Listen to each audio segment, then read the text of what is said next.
GM Skew. Yeah, bro. Happy Friday. Exactly. So if I'm not mistaken, you're in Dubai, right? At the moment. Wait a second. I'm trying to make the stream working.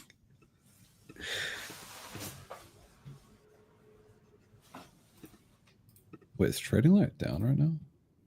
No. It's already okay.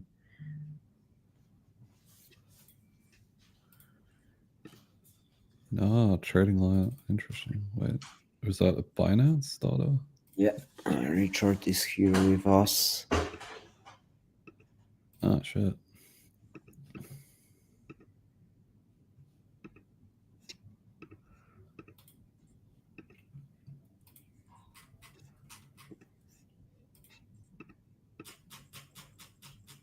Alrighty.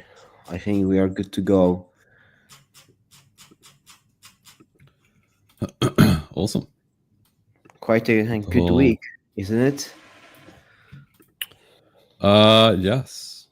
Yeah. I mean, from being, I think, optimistic the past week or two, yeah, it's been more or less what was eventually going to happen, which is good. I think you don't share your screen. Yeah, that's what I'm doing. All right.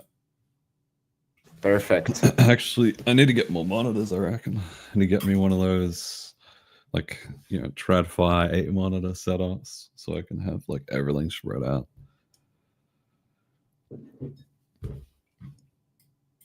All right. So, I mean, briefly, we're basically back, before before the start of the tariff shenanigans, where I think shit hit the fan, more or less, right? We also had the dead cat bounce instantly after, which was driven by, I think, Sailor buying, and then that peaked back lower. So now actually consolidating quite nicely in this like zone, which I think is very important for context, right? Also like this was pretty strong demand and support previously. It became resistance. We're consolidating in it now. We haven't had a like sharp rejection at all, which can be pretty bullish, actually. Like what I would have not wanted to see with this move up is like we basically sweep the level, then instantly reject and come back down. That would have been like bearish, right?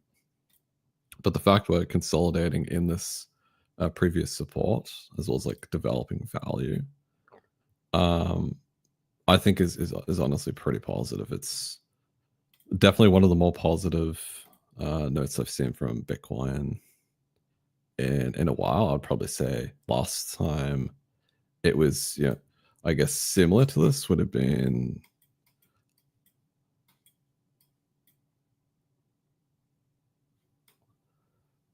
probably like here. So that would have been right before the election move. So with like the previous range, right, we had pretty much constant supply around here, as well as this was significant resistance. But the moment we rallied back in, consolidated, was I think a pretty good thing. So like we're probably going to see next. I wouldn't be surprised like a secondary impulse like that. That'll be super important because if we get an impulse like what we had just before the election, and they can be called liquidity tests. It would make sense for it to be probably anywhere between like 98 and 102, like this general area.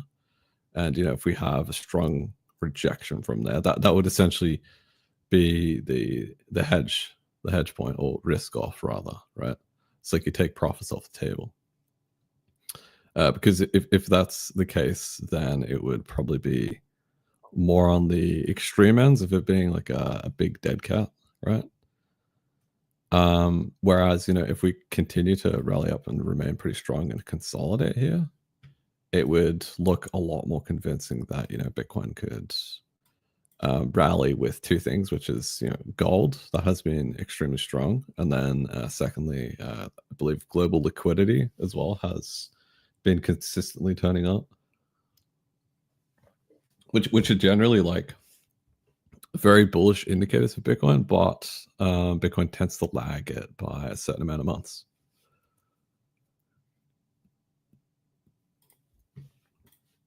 So yeah, it's essentially for Bitcoin, it's pretty simple. I just want to see how it consolidates here. I want to see it accept above daily open, which it's trying to do. We've had, I would say, these are the reactions so far, at least to it, and supply. So price, pushes up and then comes back down, right? Now we've had we've had a push up here, and price hasn't, rejected the same way back down. It's actually just sideways here, which I think is interesting. Like, it's not necessarily like a bearish or bullish, right? But it's typically like the lead into the confirmation, and the confirmation would be momentum above 94k. So that would probably be like a 15-minute close or a few 15-minute closes above. And we've already had quite a few sweeps, so it makes this level pretty important. Even like here, right? It's being front ran a little bit. This little wick here. Whereas we need proper few closes where it actually grinds higher. Something like that would be the confirmation essentially. And then that's when you get in for the scalp, at least, for it to squeeze 95 or even potentially up to 98. Where I think a lot of my interest is, and I hope this doesn't curse the stream again like it did last time, is actually ETH.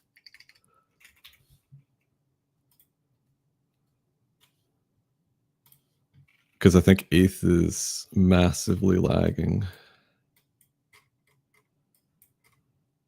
Could you tell me something that we don't know? I mean, yeah, it's been a thing for what, 2 years? ETH has been lagging Bitcoin, right? Yeah. I think there's two parts of this, because ETH has been underperforming, still continues to, right? Especially with this move. So, importantly, we had the previous value established here, but what happened is you call that like a fake out, right? But this candle in particular was a rejection, right? A value area high on the PSE, and basically, what led next was the breakdown, the secondary breakdown, right? This time though, we consistently saw bid with the PSE, right? As well as this is this line across the screen is high time frame PSE, right? So this line will matter on the 1 day and the 1 week, or the 1 day, 3 day, 1 week, right? And the fact we're trading above that again is good, right? So, and also we've accepted above this value area high, right? And we're actually back into the previous value area, which is a good sign. And we've reclaimed previous quote unquote support before it fell out, right? Of 1754, right? That's good. But I think confidence will come in once we reclaim like very key opens, like the monthly open, for example. I think that's very important. And then more importantly, reclaiming above very high time frame pivot, which is more or less like 2K, right? Or 1900s. I think that's essentially where we want to be trading, and that's where the most of the interest will definitely be, because if it is quite strong there, and say Bitcoin is trading above 98k with strength and momentum, etc., then like ETH probably has the like the Hail Mary trade, which will essentially be from 2k probably all the way up to 2.7.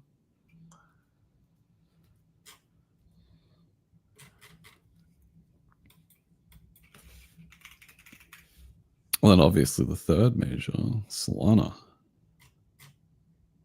which still remains to be. I mean, this is a clear higher. So this is a higher now, as well as.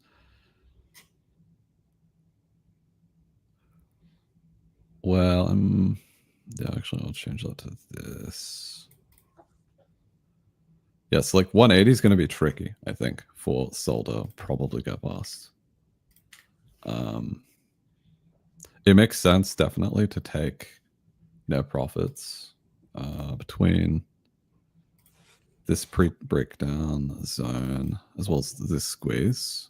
Just basically before 180 in case, we run that and then reject, right? But also, at that point, I'd be, say we reject it, you probably want to see like a higher low somewhere here. That would be your bullish change, I think, in high time frame trend. At that point as well, you'd also want to see the same with Bitcoin. So essentially, overall, we're pretty early in terms of changing high time frame trend, whether that's the 1 day or 1 week, right? As well as the leading confirmations for the macro trend actually turning bearish. And that obviously goes into, I think, what's being ignored by markets currently, which is May, June, July is basically the window that at least I'm watching. And that's for a few things, right? So I've been looking at, like global shipping, for example. And, it remained pretty steady up until basically, I think, mid-April. Late April numbers. So the amount of ships like docking at LA port fell something like 40 to 50%, I think it was. As well as the amount of orders that are actually going out is basically like nil to none. And this typically leads into, probably within 3 months, you get supply shortages, right? Which obviously leads to a whole heap of issues. Like unemployment rate tends to go up a lot during these periods. Layoffs tend to happen as well. If there's quarter on quarter lack of demand for trade goods, then they have to lay a lot of people off on the West Coast that manage like LA's port. That has huge detriments on the labor market, as well as like the core economic sectors. It's like agriculture is going to be a big one, I think. You may see prices go up a lot for stuff, as well as like farmers genuinely start to struggle, and various other businesses as well, not just small businesses, which are like struggling at the moment. So like overall, there's going to be pretty obvious cracks that'll emerge if the US and China don't come to, I think, like a bilateral trade agreement within a few weeks. Like they quite literally have a few weeks window to, I think, get it done to avoid potentially disastrous implications. And that's not just for like the US, like Chinese business would suffer a lot of losses, and obviously they would probably have to stimulate to cover it. So yeah, I mean, essentially they're fucking each other at this point. Not great views. Yeah, I mean, Doom. It's very much Doom post news, right? But I think it's important because the market's been ignoring it like a lot. Quite literally, they're just looking at two things at the moment, which is, are trade talks happening? Right. If not, then they risk off a little bit, and then they're looking for any reason that the Fed's going to start cutting or panic cutting, right? And I think that was yesterday, which the initial jobless claims were Meeting expectation. Yeah, they met expectations, right? But it was higher than the previous week, right? Yeah, the continuing. So these two basically. Yeah. And obviously it's like not like these prints, which were large, at least at the time. Obviously, shit hitting the fan is essentially when it goes up like that consecutively.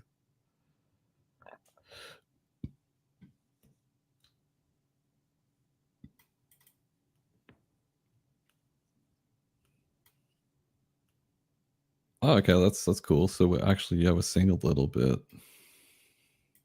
Just being close, blah blah blah blah. Inch high 87. Okay, we are seeing a little bit of the Doge impacts now.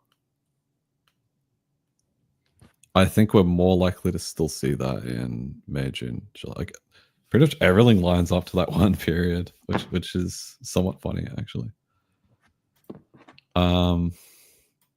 But it also could lead to temporary rally in the dollar, if that happens, as well as just like previous times, like in 08, essentially what happened is gold priced in everything like months, quite literally like 5 months or something like that before everything went down. And what we see now is a turn in gold actually, which I think is pretty important because obviously I think people realize there's legitimate risk on the horizon, right? So they're like cashing out, going into liquid cash.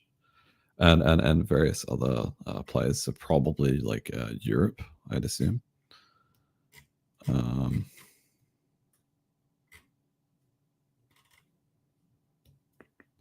Like this is a chart I've been watching recently. Basically since beginning of the year, the US dollar weakened significantly, especially since tariffs. A lot of people panicked and went straight into the Swiss franc, right? I'm still seeing how much of the Swiss franc is getting bought up every single day and week.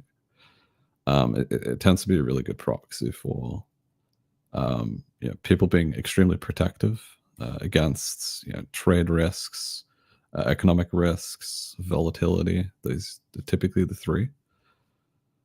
Obviously, this is, in my opinion, not really the dollar strength, but people realizing probably like the swapping back into cash because good trade essentially, as well as they are able to get like more dollars essentially,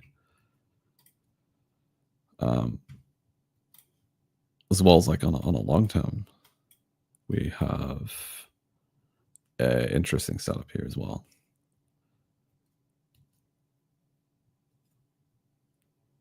And we remember last time, each time the yen weakened quite a bit. There was always some kind of bond market volatility. And we can see basically the same right now. So this will be a really important close for the week on the yen. I want to see if there's continuation for USD next week or potentially from today even.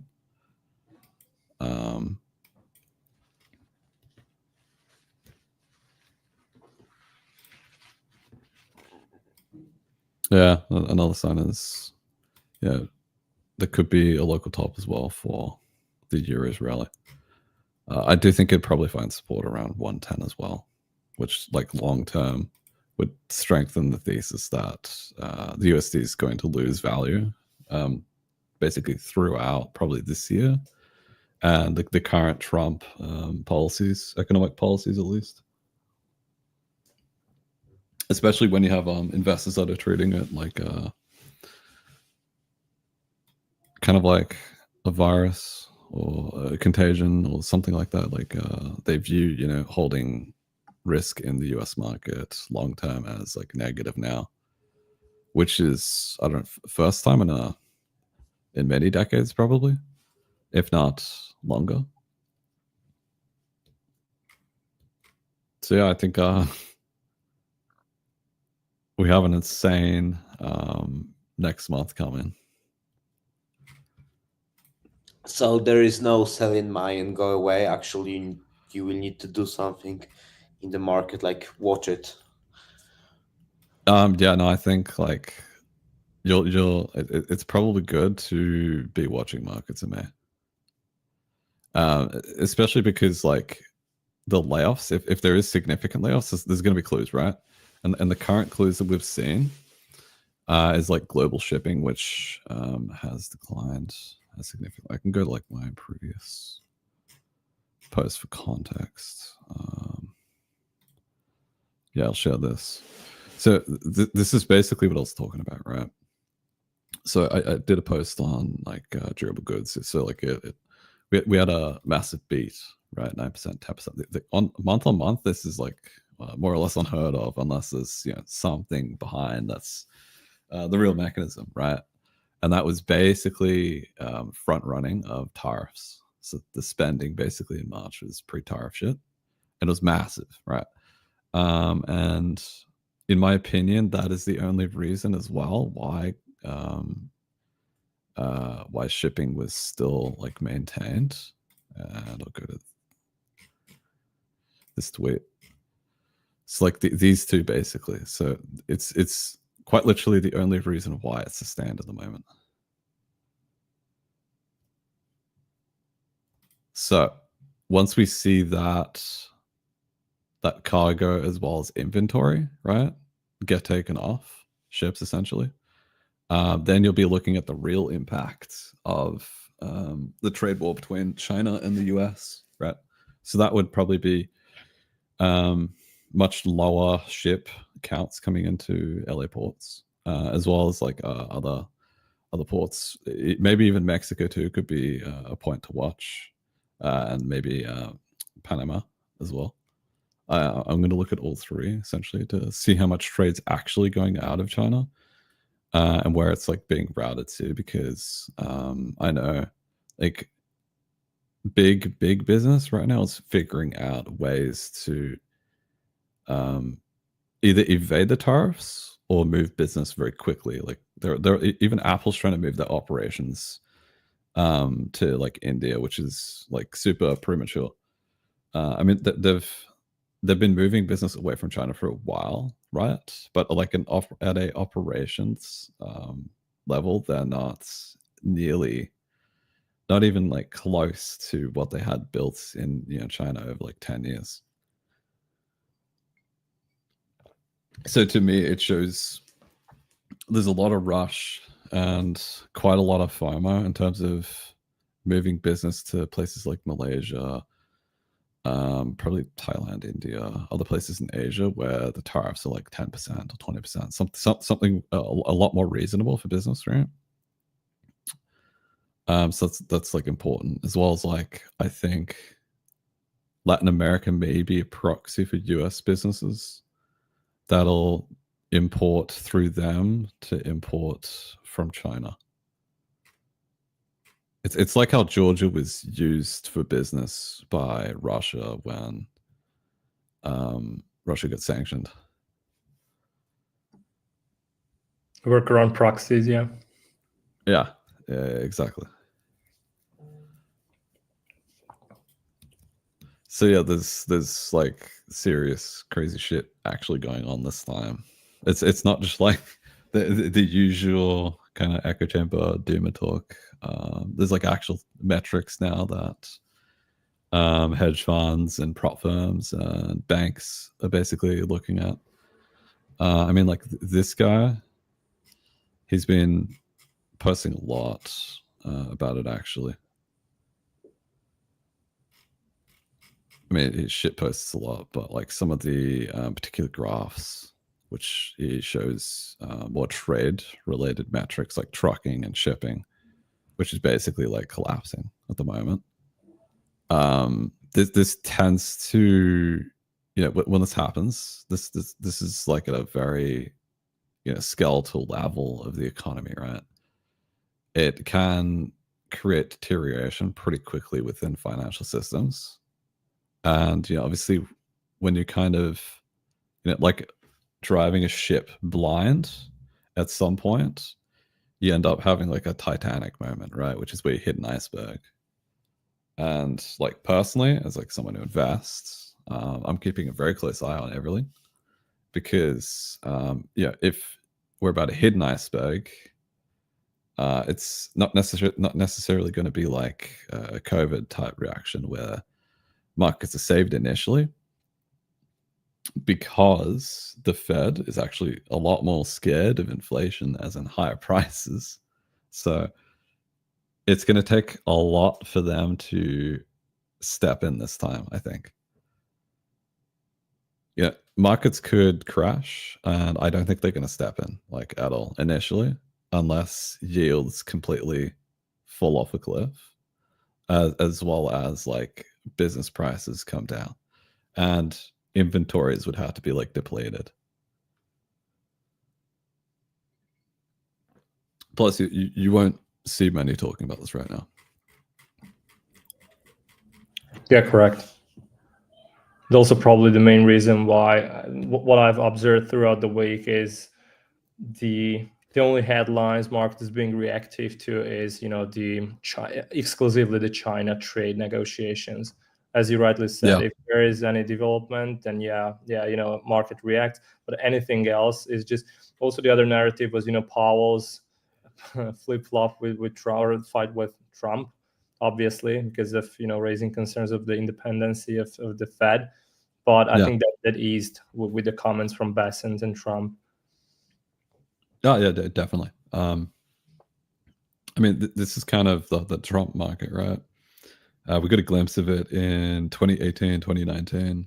I don't think many around currently traded that, actually.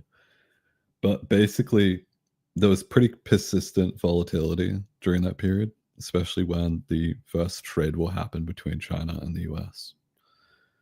That was essentially when he first put tariffs on China. And then also did a little bit of shenanigans with trade generally. And what was interesting is about like a year later, this has had like a pretty significant impact on the bond market. It led to, I think, what was it, the bond market tantrum. But essentially, like all of these policy decisions have a knock-on effect for one primary thing, right? That's liquidity, essentially. The more risky you make one system, the less liquidity there's going to be in it, right? And that's essentially the perspective towards US assets at the moment, right? So this kind of makes it like a haven for traders, right? Because we're going to have elevated volatility generally, as well as like really wild swings, especially in like the NASDAQ, right? I mean, yeah, within like 1 month, basically a month, we've had some insane swings. Yeah, 18%, right? And then just off headlines alone, we had 16% bounce.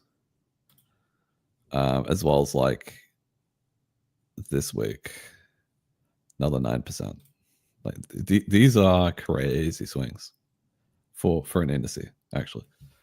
As well as you have, like key names like Tesla that is swinging like crazy as well. As well as like Nvidia, right? And they are both pretty correlated to the ongoing, political matters, I will say, whether that's trade. Obviously Tesla, because it's Elon's company. So whenever something happens, Tesla also takes either a beating or it is up a lot on the day, right? And then with macro perspective, we had copper, which basically literally fell off a cliff because of tariffs, and recovered quite a lot. So you can basically see that as the initial tariff move has been essentially priced in. Same as probably the bounce, right? Now you're probably thinking like, what's next, right? And the what's next is back to what I initially said on the stream, right? Confirmations of trend. that's entirely what we're looking for. Plus BTC is actually doing It's moving, yeah. what I thought it would. Yeah, off the Yeah, hourly open. Yeah. Yeah. So it's probably going to find acceptance. It makes sense for it to push up from here. And then, like, in terms of key levels, we're basically looking at. I don't think these lows will really matter that much. I think it's probably just going to slice through that. So I'd be looking at like 96.8 to 98k. That's likely where liquidity is. It'd be nice if trading light works. Have you been getting this? For Binance, yeah, it's rugging, but Coinbase and Binance perps are working. Yeah, Binance is yeah, it's broken. In the past hour, it was working. When I did my post in the container, it was still working. Yeah, that was a good post, by the way. By the way, Skew, yeah. Now speaking about this and the whole structure, I think that's a good topic to like a little bit break down what happened since weekly open. Also including the Easter weekend, because that was a really nice setup. We were also discussing this, I think, on the Discord. Some unusual behavior here, of course, as I've also posted. But and also I think I've seen a lot of people like watching the 90k, but in reality I don't think 90k was the level. It was 92, right? 92.5. Yeah, it was 92, 94. Yeah, it was the previous value area low of that, above 90k consolidation and value acceptance, of course. So and I think that was pretty clean on the way up on each leg. No, yeah, it definitely was. I mean, like, the areas to watch was basically your initial low on leg, which was 86 to like 88, right? And the fact we consolidated there, right, as well as accepted back into the value area low. This is accepting into value, right? You obviously get generally a sharp move into the middle of the value area, right? Now we also can tell this would be essentially a friction point, which is like 95 to 98 area, and the POC being like 96, 97, right? Yeah, the POC came down, by the way, for a very long time, because obviously I was trading that throughout the year. I was 97.2. But of course, when we grinded lower, it came down a little bit. But yeah, 97.2 definitely pivotal when we break above 95. It's 100%. Yeah, true. I mean, in terms of obviously the volume traded, right? It's kind of funny. I should have noticed this before, actually. But yeah, if we just mark it basically to this, right? That's quite literally where we moved off, right? So we consolidated on the second area of where we traded the most, which tends to be high volume node, right? And that's always like quite a nice area, because if the market's finding strength on these points, it tends to be like a spring, right? And that's essentially what we've had, right? And I believe it's spring. Yeah, it's been starting on Sundays, typically, these big moves. Yeah, exactly. As well as it's typically front running equities. So speaking on that, we have a positive correlation to equities and gold still, right? So it's quite a unique dynamic, especially with the macro picture. Because obviously if equities continue to climb and rally higher despite macro being bad, this has happened in like 2008. We had a lot of pessimism, and people knew the wheels are coming off, right? But because of that, obviously it provides like two things, right? Liquidity and an exit liquidity, right? So then obviously the big boys, the big firms, will target positioning, especially short positioning, right? And then once those short positions get blown out, they tend to scale out. And that's how you get those like exuberant type moves where the market can just slip higher, like 5-10% very quickly. Indeed. Yeah, go ahead. I was going to say, I've been seeing a lot of people mention negative funding. Correct. Yeah, that's what I want to bring up. That because that's I think unusual, and caught off guard a lot of I've seen this on CD and told a couple of my friends. Yeah, and I wanted to hear your analysis on that. What's your takeaway on this, or when can this like happen in markets? Okay, so I mean, it's already normalized a little bit. It's below the baseline of 100, which tells me the market's pessimistic. We know this, right? As well as like token margin is actually barely positive. This is negative. This is negative. That tends to be hedging, especially Deribit is like hedging, which makes sense, especially if a lot of people have spot in the money, like spot positions that are in profit right now, which is quite likely because of the recent move. But now, obviously I want to go to look at positioning and see exactly what happened. Okay, 15 minutes. All right, so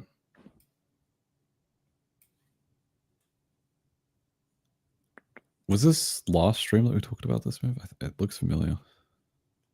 Yeah, it was on Saturday. No, that was still Monday. We did that on Saturday. 21st. Yeah, it would have been Monday. Okay, so this is pre-move.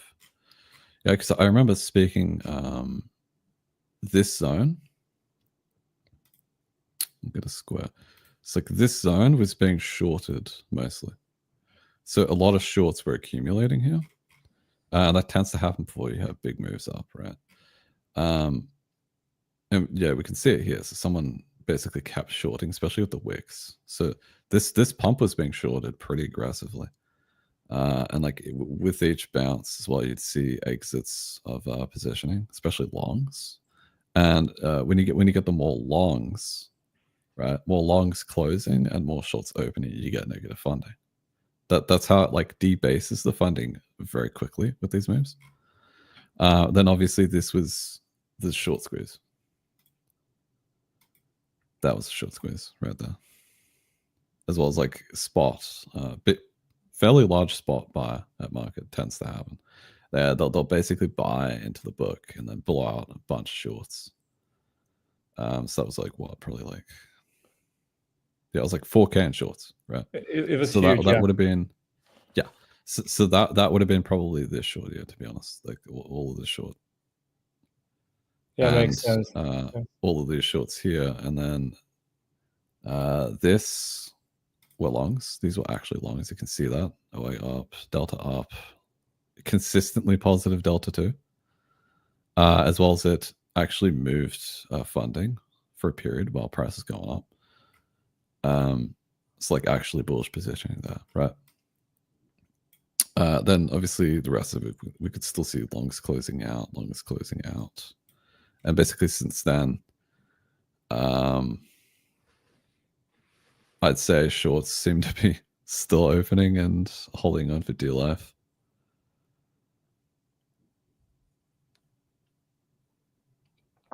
Seems like disbelief to me a little bit. That's what I also have written on my post, that probably some participants did not truly believe in that move, right? Or were trying to fade it. Yeah. Yeah, I mean, like shorts that have been like scaling in each time just keep closing out. That people are trying to catch the top, I think, expecting like markets to crash tomorrow.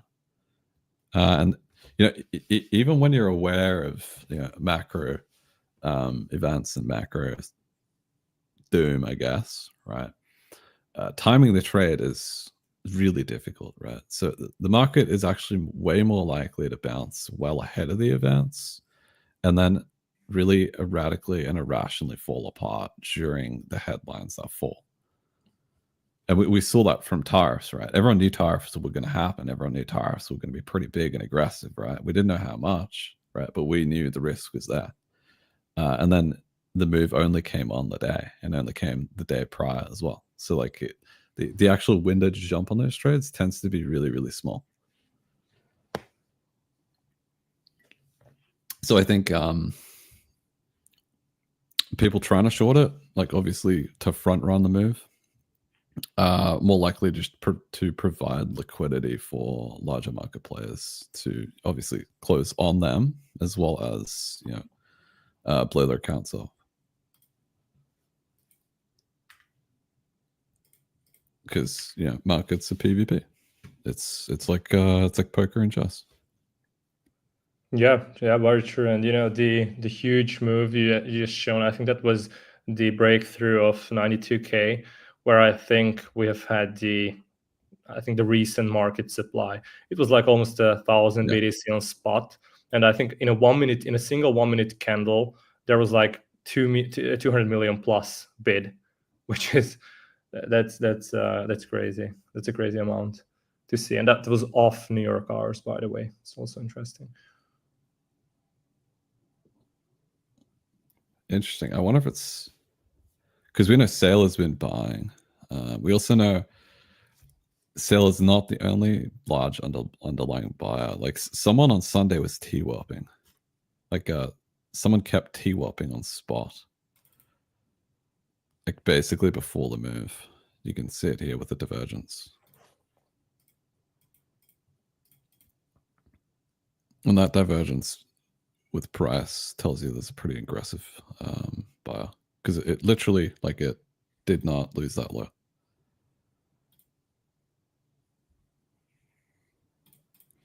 It was also so common that such a move happens on a certain holiday, right? Like holidays always got one good move in their pocket, at least. Oh yeah, what I can observe recently. Definitely, this will make it more clear. But yeah, you can see like price basically swept this low, reclaimed it, as well as buying just became far more aggressive. Especially after the push above 86.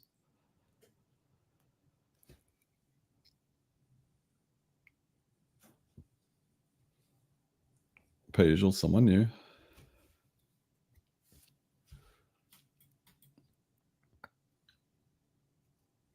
Yeah, what I've seen as well on Twitter is people talking about this decline. And exactly, yes.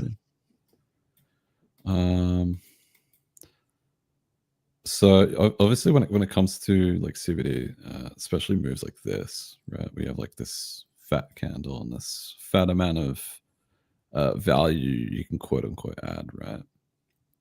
The fact that that happened, they were probably exiting on pumps because it makes sense. If your aim is to target shorts in a really effective, proficient manner, right? You also want to get rid of that risk you took on. Right, so you can see that with each of these bounces they were selling it, right? And that gives it like the illusion that there's a massive seller when it's really just this one buyer doing the same thing. So it's not bearish really.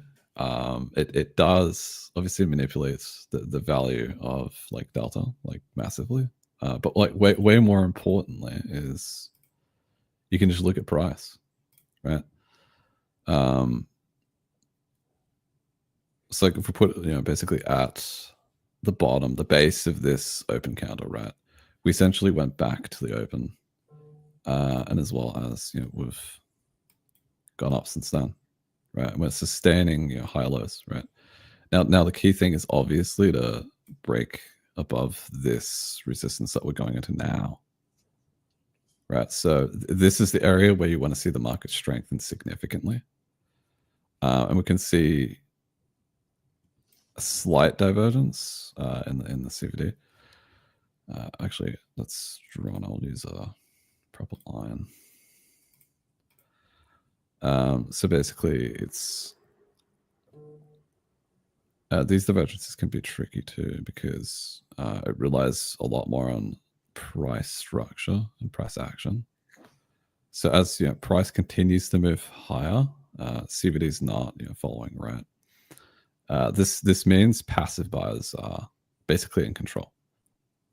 However, you're not getting that taker bid, which is the market bid, which also moves CVDs the most, right?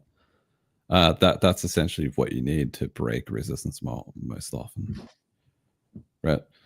That's essentially what we need to see here is the CVD increasing with aggro buyers buying at market price. That's the way you're going to be able to fill supply, the supply here, and be able to accept higher. And then with that, passive buyers get confident and they start chasing price. That's essentially how a breakout is defined. Which lining up pretty nicely, I think, right now. So again, like passive buyers are in control, or seem to be, like, price basically moving flat, so they're absorbing this wholesale pressure.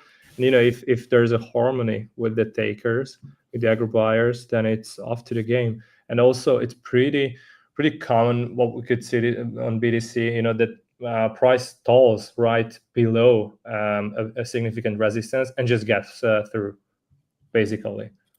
That's again a nice set. Yeah. I mean, when you have that synchronization between takers and passive, you tend to just straight up slice through, like, pretty key resistance. It catches the market off guard as well.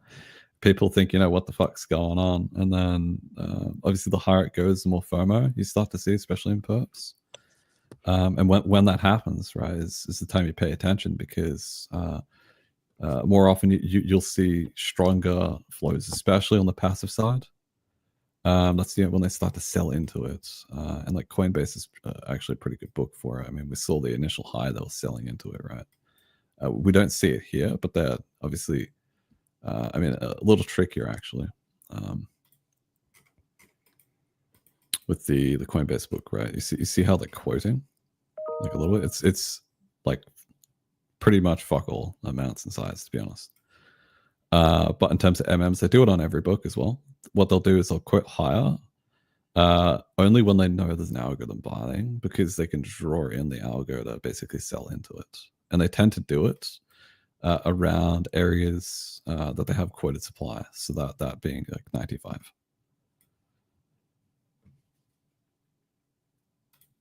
This is fixed, yeah. No, it's not. Oh, still not. I'll tech trading light real quick. Yeah. I mean, I'm thinking about swapping from them, to be honest. I haven't even looked at Bitfinex's book in okay. That tends to be okay. I mean, this was someone buying. Oh, it's only 41 BTC. That's like nothing.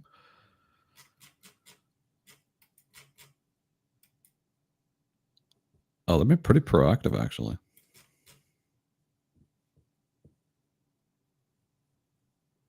This is you see this red delta? This is a TWAP actually.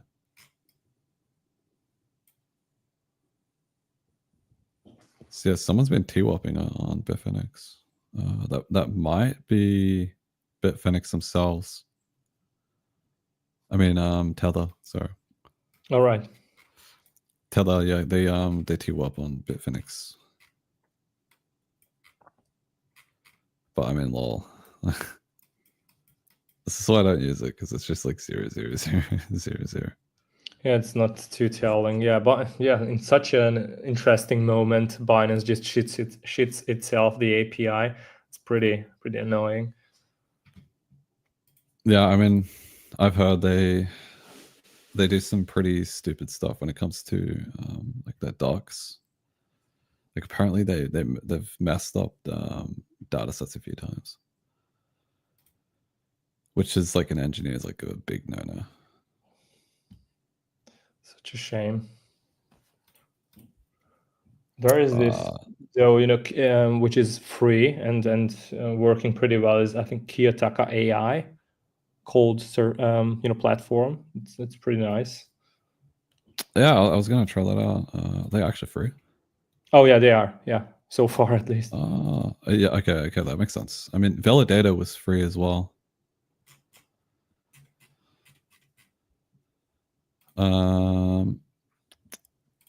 Yeah, I saw they released some pretty cool stuff recently. Like they did some new update. They actually launched it, right? Recently, yeah, I think. Try it now. Pretty nice move here, though. Yep. We'll Okay, get what I'll those do M15 is closes above daily open that you were, or above 94 that you were 94 talking daily about. open as well. Yeah. Yep. Yeah, I do expect like takers to start stepping in for us to break higher. We have everything lined up to break up. It'd be surprising to fail here. Yeah, I was also mentioning this in my post that I'm my bet is it's going to go for the 95K liquidity in this session most likely. Yeah, I mean, 95 makes sense. Yeah, 95 to 98 is basically a sweet spot. That's where you'd be looking for signs of either exhaustion or potentially rejection. I'm creating an account right now for Kiyotaka? Okay. yeah. I'll drop that in the resources section as well. Already wanted to throw in some tools that I'm also looking at.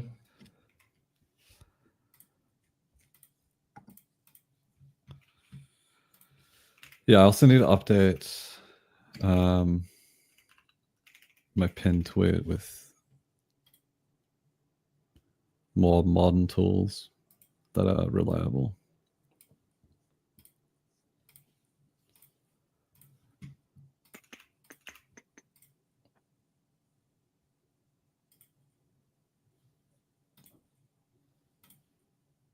Launch chart.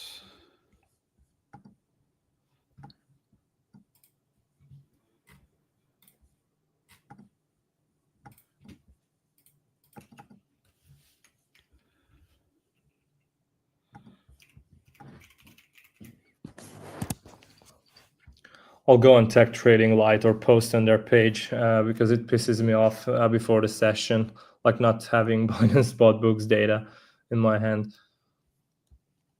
Yeah.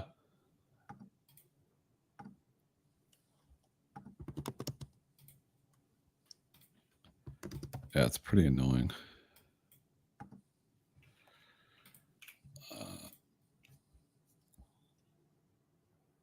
All right, verify email. Yep. Let's go. Leave.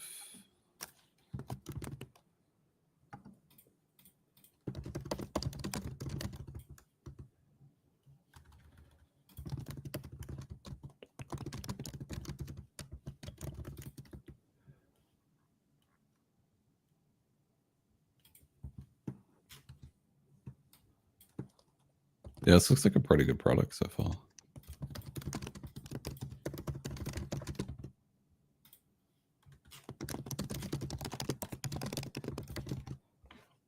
Threshold. 200 min 50. Do you mind like oversharing or like resharing? Oh yeah, there is it. There it is.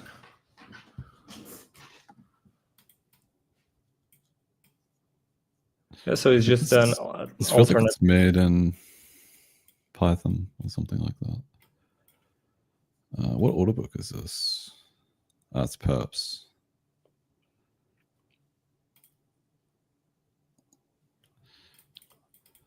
If you BTC, yeah, search on BTC and spot. Yeah, spot.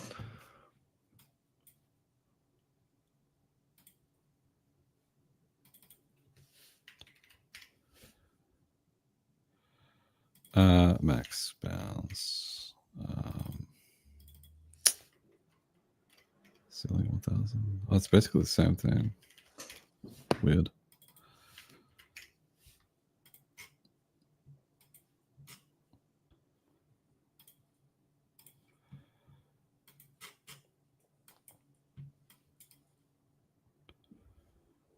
I think if you move the minimum bar, the purple circle.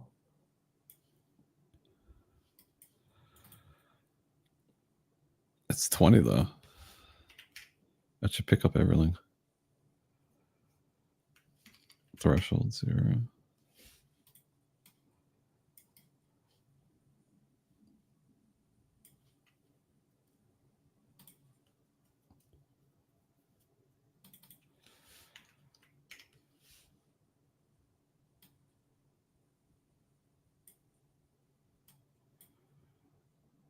fuck? It's not allowing to move or what? Well, no, it's 0, but it should capture the entire book. Oh, okay. News feed, yeah, what a book.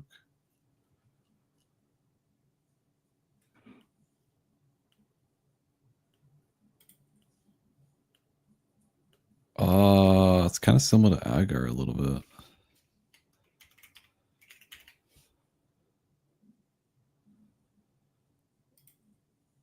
Okay, so you can have multiple audiobooks. This is kind of like a tutorial in a way. Yeah, I mean, I'm trying to like figure this shit out actually. Okay, you can't have more than. You haven't played too much with it either. Oh, this actually adds all the SWAT tickers. Which is nice. I'll always, I missed the aggregated order book data from Trading Light, which Trader actually has. So it's much more powerful in terms of that. TRDR, right? Yeah, TRDR, yeah. Yeah. Okay, so that USD, that would be Coinbase book. Well, what's the difference between the pricing? Sync order book depth.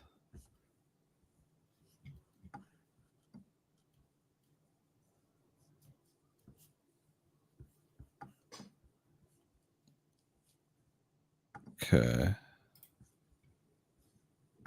Unit.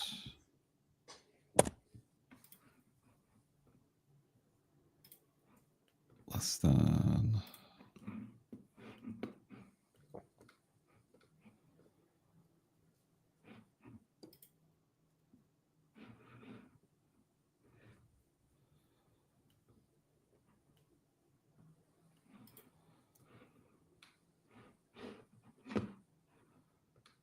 Yeah, this spikes usually when you have a sell, I think.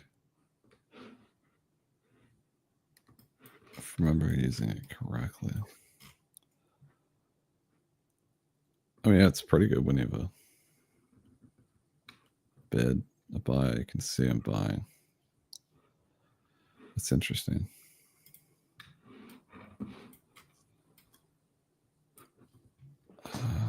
Grouping, yeah, I usually do about 250.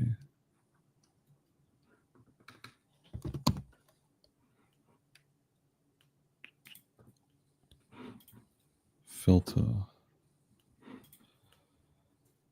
Okay, let's remove that. Just keep these two. I've also pulled it up, just playing with it. Oh, that'd be one.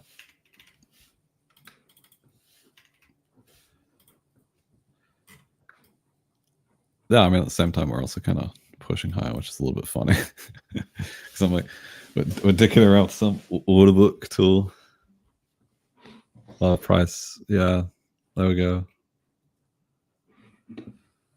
All right, this is definitely where you want to. Wow, they have a lot. What the fuck? Yeah, there's a lot of indicators, which again, half of them I haven't seen or haven't played around yet.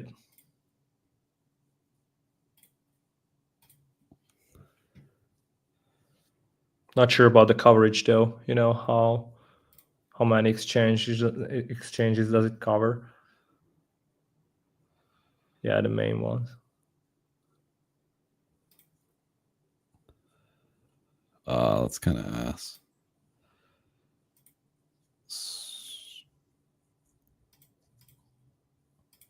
Plus settings.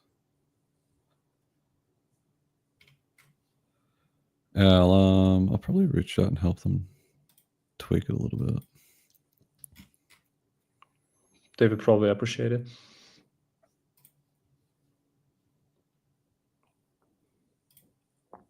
But I mean, yeah, we can have multiple features. Yeah, but good initiative though. So I like Yeah, how it these guys are develops. chads. This looks pretty good. Yeah, I'm definitely gonna change them probably. Okay, well, I mean, we can see the obvious liquidity around 95. As well with price currently.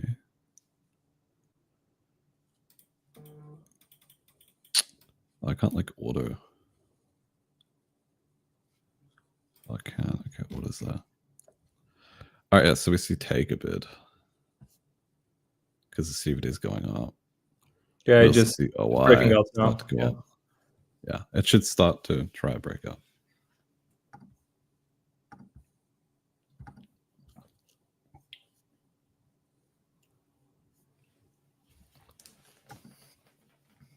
Like front running of again the New York session to force burgers to sell, buy higher. Yeah. It's funny. They create like these little gaps. I think they've been doing it pretty consistent. That's a good close. That's actually really good for our close. That's above the high. You may see like a little bit of like this from New York Open. Maybe a little bit lower. And then like actually march on higher. Especially if ES is strong. Yeah, correct. Multiple confluences because we've got the daily open at 94. We've got the initial balance high slightly above that 94.0015. If we get a retest there, I think that's a buy intraday.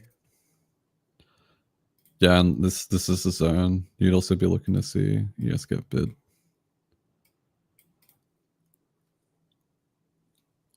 So we want to basically see ES probably turn mid-morning or even off the open. Sweep of monthly open would be like pretty nice. What's ES doing? ES is actually, E-mini futures are going down. Pretty interesting. Yeah. I mean, have a look at my screen though. Oh yeah. It's basically just retesting previous. So this like order block, I think they call it, and the previous highs. This is a retest, in my opinion. It obviously looks like deviation of the high, and that would also be caused by accepting below. So that would obviously be like the bearish point, right? We haven't seen that yet.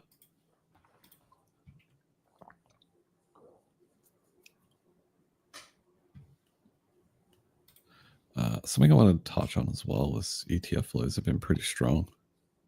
Flying in, yeah. Strongest it's been in months, I believe. This time though, we're seeing institutional bid because it's coming through iBid. That's institutional only, basically.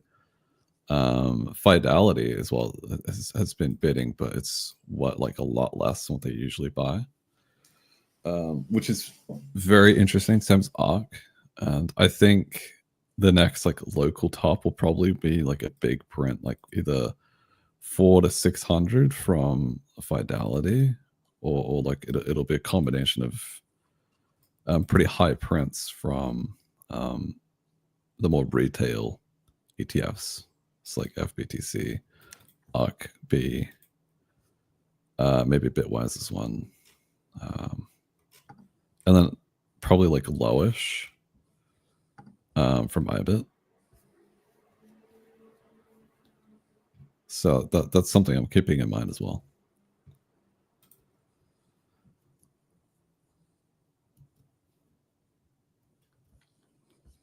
Yeah, price is higher, but take is not stepping in at all. I mean, they are quote unquote, but for it to be a true breakout, we'll use this previous high as reference, right? Oh, what the fuck? Oh, it's new. Okay, I got to do that. Interesting. All right, yeah, we matched it up basically with CVD, right? Now, it's not higher than this previous high as well. Price is higher, right? So we know it's passive driven again, but this is still below the previous high, which to me doesn't show enough FOMO or demand from takers to buy at market, which in psychology sense makes sense because it's basically previous high resistance, quote unquote. So it requires more clearly to go higher.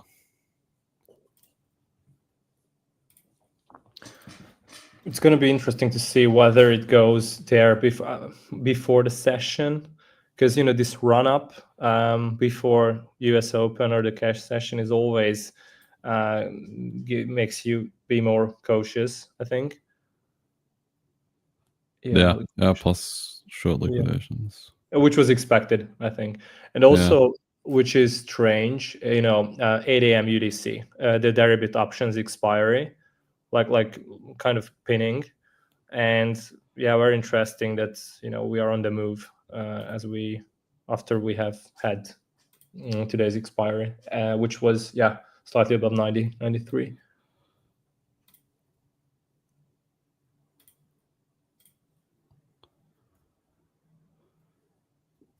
Wait, what the fuck? Wait, Hyperliquid had a liquidation of 100 mil? What the fuck? Why am I not surprised? Is that real? Is that actually real? Let me check in another, or let's validate in another source.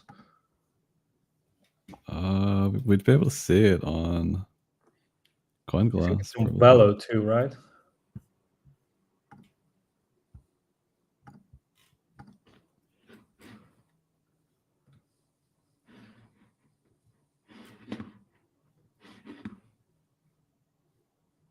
It only shows 24 hours. This is longer than that. Oh no, it's not. Oh, no. So Hyperliquid is not on Velo. Still a huge liquidation value on that candle, which was. Yeah, I'll have to dig into it. Wait, actually, we could probably go to Hyperliquid stats. It was mostly Bybit. Yeah, it was Bybit. God.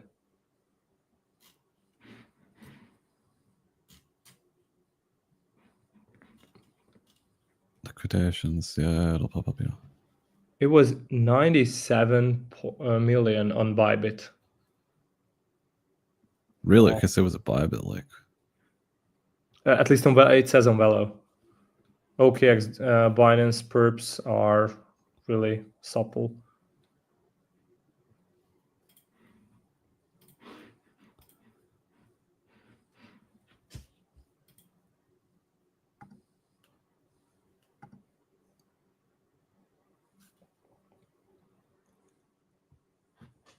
So that was 22nd.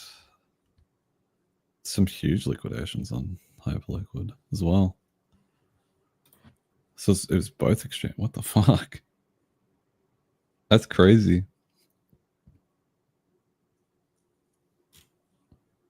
Yeah, someone got rinsed. And hence which also explains the heavily negative, or these repeatedly negative fundings drops. I think the amount of shorts, what we could see here, it's like a true disbelief, and plus hedging. It's a combination of these factors. Maybe some dated futures imbalance as well. I mean, the hedging will be on Deribit, right? Primarily, when they're bullish, which Deribit option buys have been pretty bullish. Like they've been selling, I think they were selling 80K puts, which is one of the most bullish things to do is selling the put itself, because you think it's valueless per se, as well as the price actually go lower. In terms of the contract, not actually Bitcoin. Right, and then as well as lifting calls constantly, which they've been doing pretty much all week. So yeah, obviously when they're very positive in terms of delta, right? They have to hedge, especially like big firms. They really don't like to take on that kind of like long duration risk, especially when it comes to options. So they'll tend to start shorting on the perps, and I will get that up on Villa. It's BTC perp, I think.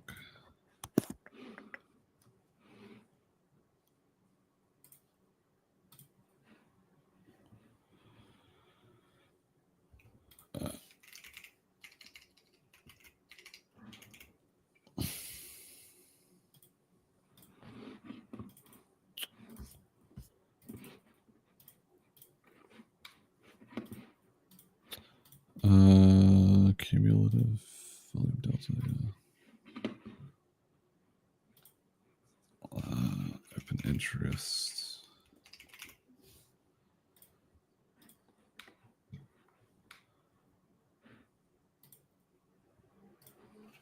As well as funding.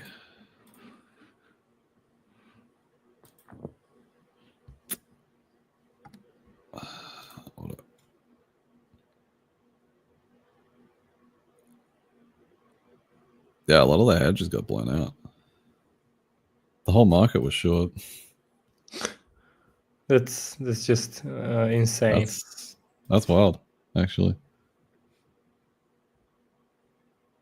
Yeah, look at this. They were like rushing to get out. Actually, like this was basically covering this. This literally was on Deribet at least hedging their shorts and then bailing out as price moved higher.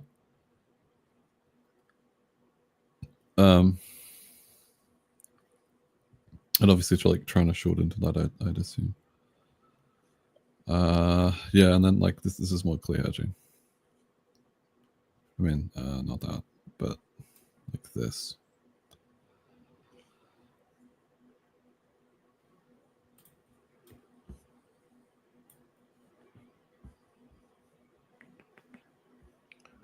I think we're about to touch 95K. Yeah. Yep. Yeah, shorts continue to bail. Like hedges are getting squeezed. Also some perps, passive bidder, like, lifting or quoting higher, which is chasing price up heavily. Looks like it touched the wall.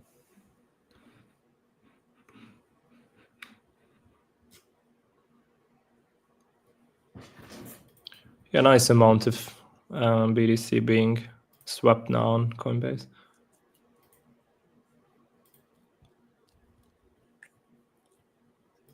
Custom.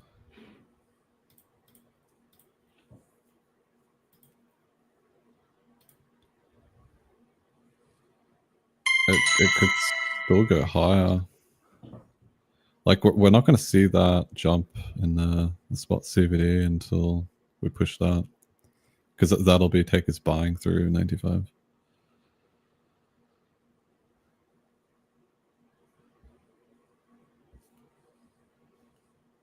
Coinbase is leading. That tends to be.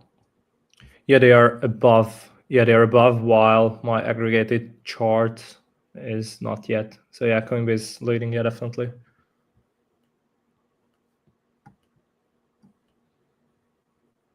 Oh, that's a referral link. Huh, funny. Compare symbols.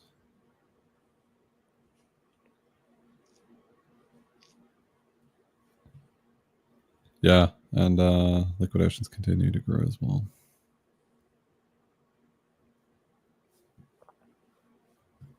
Yeah, that's again fueling the move, or could fuel further the move. I think if these hedge 95K shorts are being or need to unwind or forced to unwind, then it could fuel up to, like we discussed, 96.8 or something. Yeah.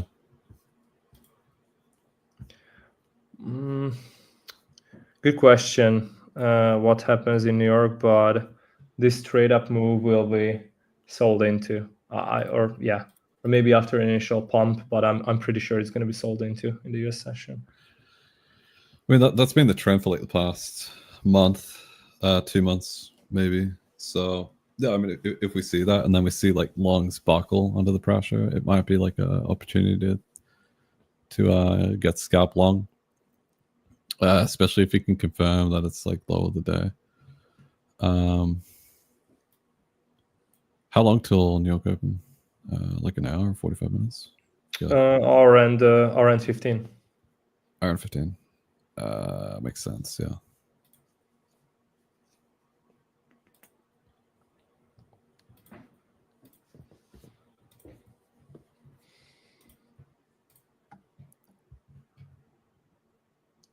Yeah, Thursday in New York close is at yearly open.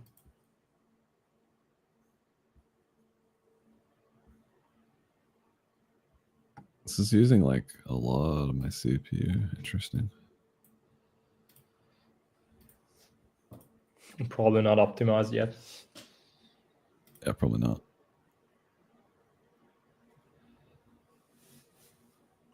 Really, I just wanted to keep this in my pocket as an alternative, but I think over time it could be a pretty good competitor.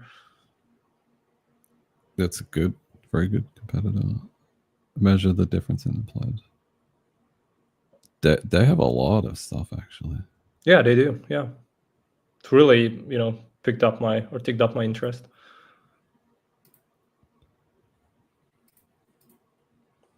I'm not saying It's it's basically a smart, competitor to a high lot block. no, it's more like validator, a competitive validator and trading light, I would say. Mm-hmm.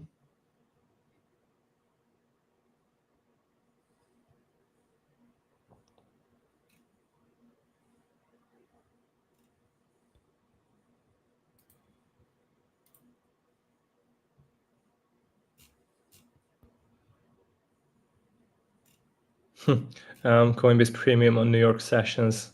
Yeah, pretty visible. Huh. Also kind of a nice strategy because it tends to be sold, actually. Yeah. So when the Coinbase Premium jumps, it tends to be sold unless you have like persistent spot bid.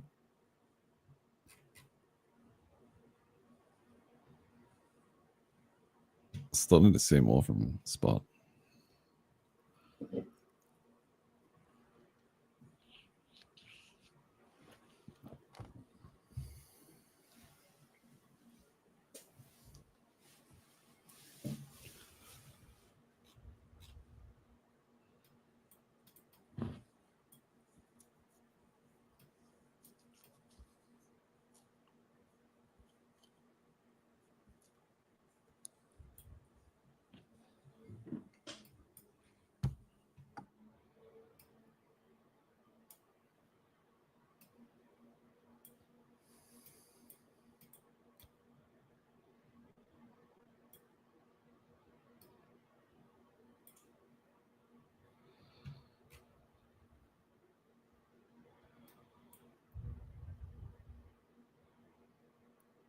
Because 56, 55 here, but wasn't not showing.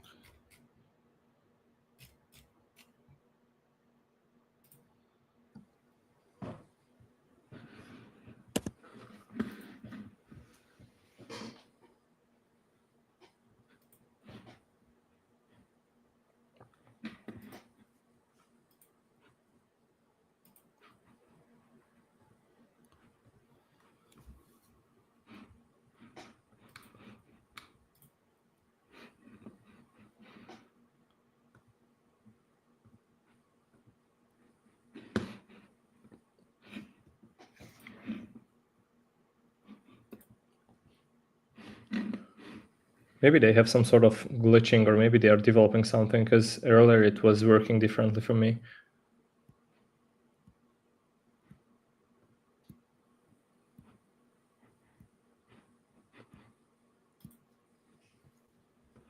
Yeah, I'll check something. I think the liquidity it's pulling is Coinbase. It's not Binance.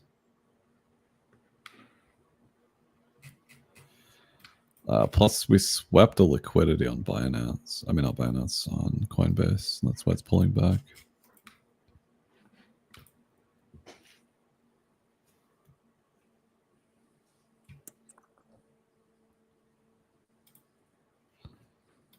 Let me have a look.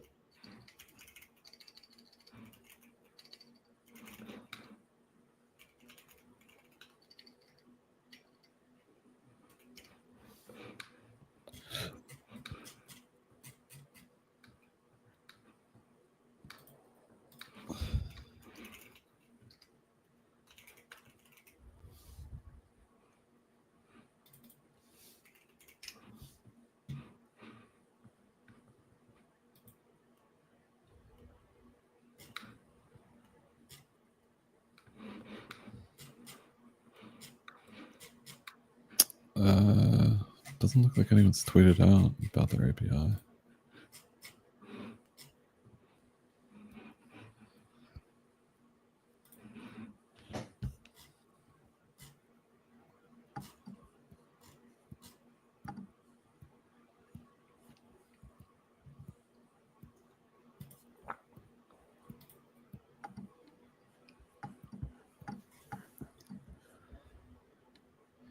Yeah, Also, yeah, today we have again the Michigan cucking, which is basically the Michigan report. Last time when inflation was like pretty high, market nuked.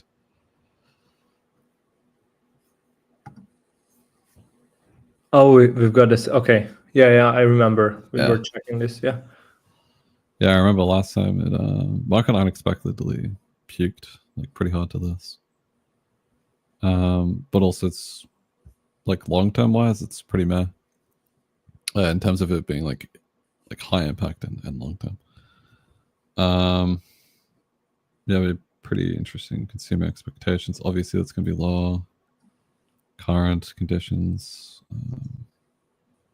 Yeah, so like stagflation is essentially what this is saying based off the forecast and previous. It'd be interesting. I think like if it's like really extreme, the market will probably react to it, especially if it's like 5% or something like that for like the 5-year inflation, and then like consumer expectations like really low, like 40. Then the market might sell off from that.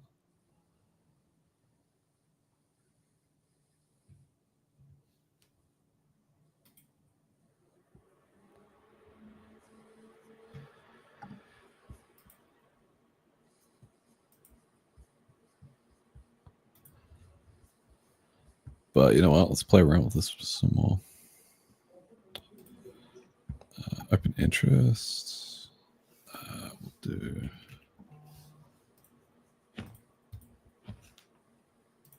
That as well.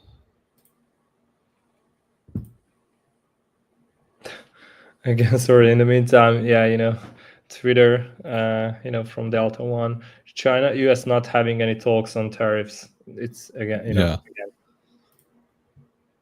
No, I haven't. Chinese embassy. Sorry. I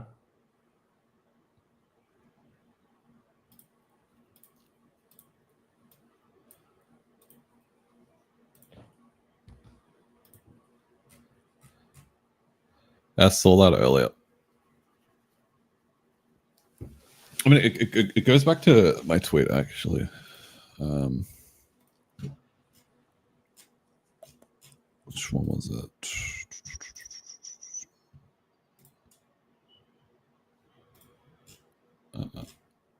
Yeah, this one. That's yeah. Blah blah blah. They're pretty much just like bullshitting each other to what I can say. So basically, I need like clarity as well as like seriousness between the two on de-escalation. But yeah, this is the paragraph I was talking about. Like clearly, it's premature in terms of them actually talking. I think honestly, it's the ball is in the court for China at the moment the longer they hold off, the more pain they inflict for the US, meaning the better the deal they get. And the US think the same. That's why they're not actually talking. And they probably won't until there's some more pain, right? So we know Trump's pain has been the 30-year yield above 5%, or the 10 and 30-year, I think it was. So, I mean, that obviously makes sense because that blows out their deficits, as well as the the treasury as well, like loses significantly more on all the treasuries and bonds that they're holding. Essentially, the interest payments also increase a lot, so it costs them financial pain, which makes them more desperate to take a shittier deal, right?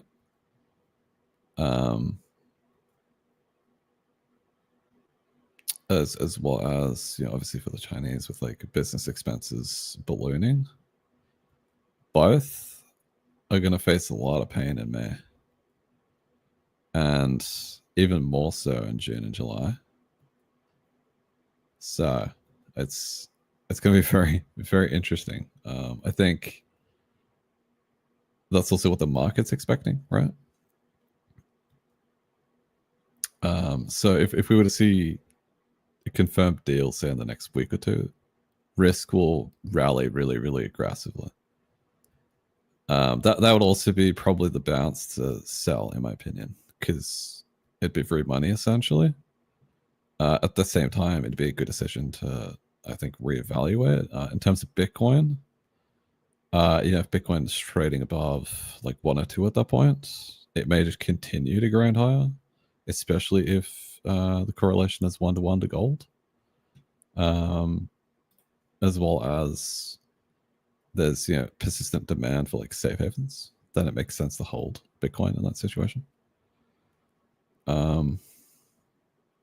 Also looks like we're pulling back.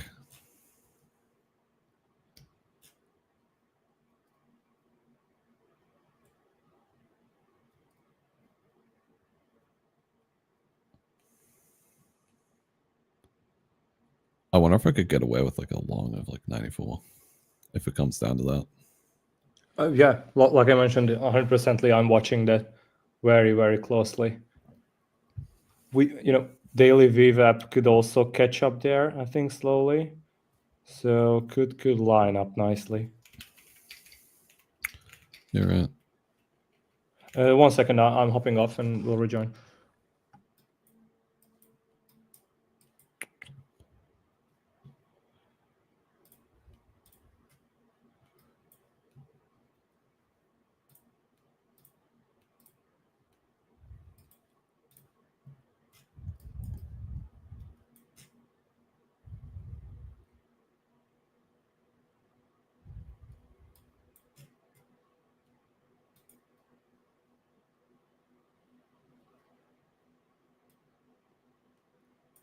Well, I mean, this looks pretty good in terms of EMAs and MAs finally flipping towards like an uptrend. Downtrend here obviously went down with price as well, and it's flipped as we've had this pretty sharp impulse, which is positive because on the next, say high or low, the EMAs will probably support it. That looks pretty nice.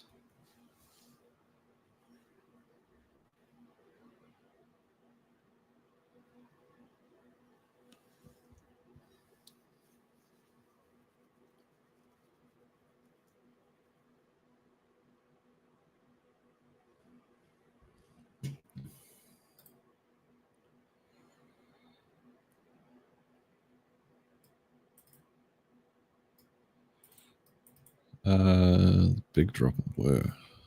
I'll have a look.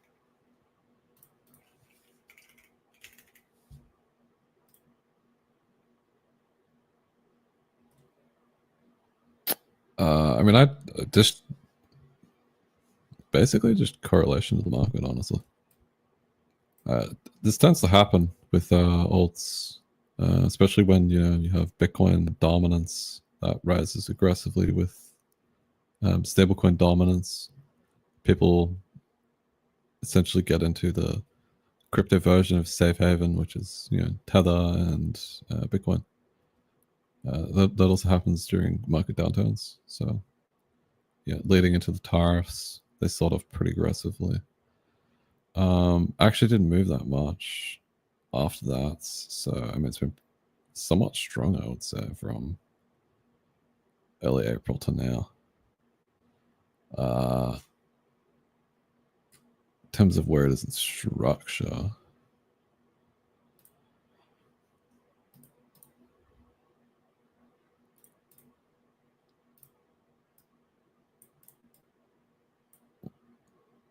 I'd probably want to see like 7 to 8 cents reclaimed.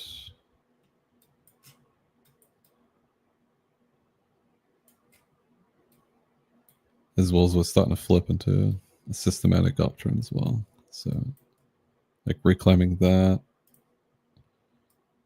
like this would be a pretty nice setup, especially with like EMAs like co-op and support algos to buy, which tends to lead to like an impulse. This high as well will be pretty important to break above.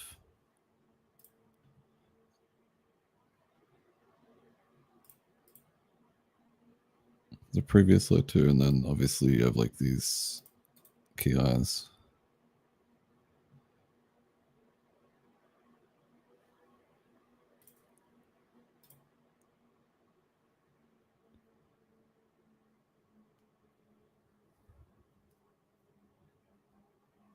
Yeah, it's reclaiming value at the moment.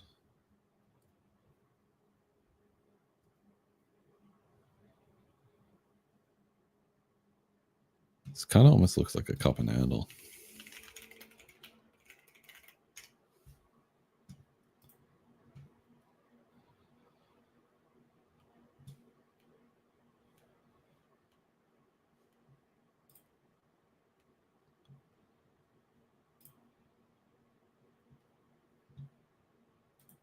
That almost looks like a cup and handle pattern, kind of. Obviously, you can get them on downtrends.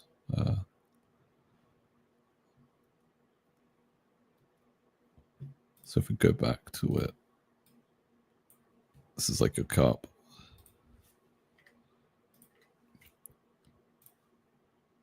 Yeah, this would be a cup, and then you'd have like the handle, and then the markup would probably be from the reclaim of this low. That'd be a pretty nice pattern to trade, actually.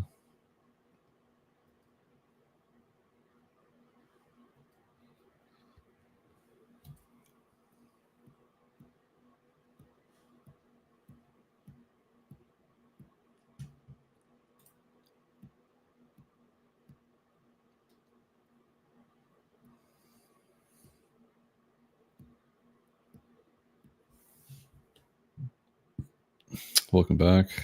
Are you on a like business call or something, Richard, at the same time?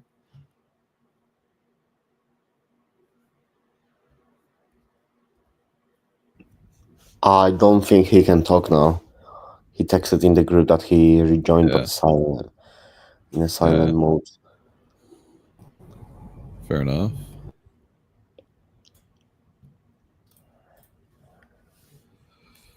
You know what we could do is probably move to the Cantina.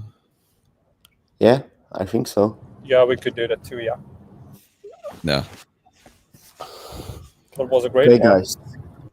Let me post the link to the Cantina and see you there. Yes, sir. GM, see you there in a bit.